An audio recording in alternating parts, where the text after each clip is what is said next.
Conservative delegation leader Ashley Fox said, "It is extremely regrettable that two Conservative MEPs chose to vote in this way.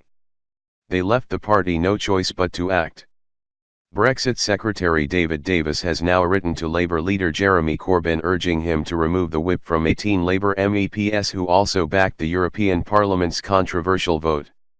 He has also written to Lib Dem leader Vince Cable.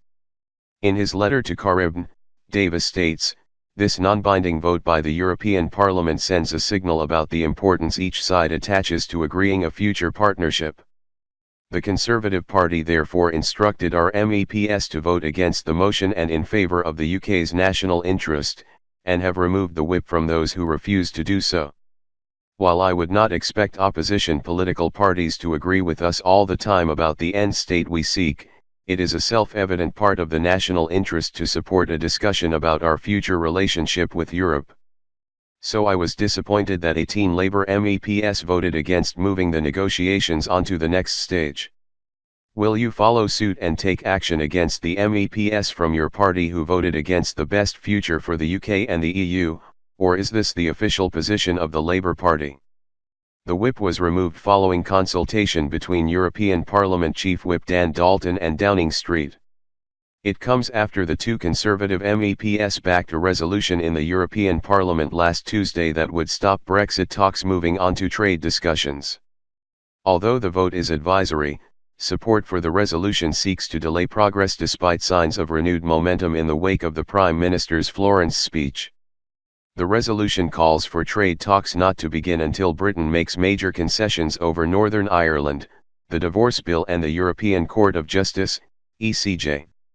It calls for the ECJ to remain the sole and competent authority for enforcing and interpreting European Union law and the withdrawal agreement for millions of European citizens living in the UK. It also calls for Northern Ireland to remain within the customs union and single market and insists substantial progress be made on the financial settlement before entering into discussions on other issues. In his letter to the two MEPs, Chief Whip Dalton states, "The Brexit negotiations are the most important negotiations our country faces, and reaching a new partnership with the European Union is in the interests of both the UK and the EU." The resolution by the European Parliament sought to delay progress in the negotiations between the UK and the EU by holding back talks on the future relationship.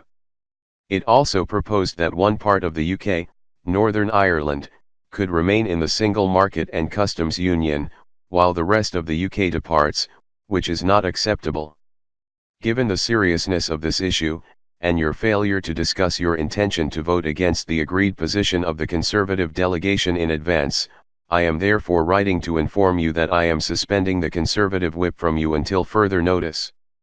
Ashworth, a former group leader, and Girling, a former chief whip, broke ranks with the 21-strong group of Conservative MEPs to back the resolution, tabled by Guy Verhofstadt.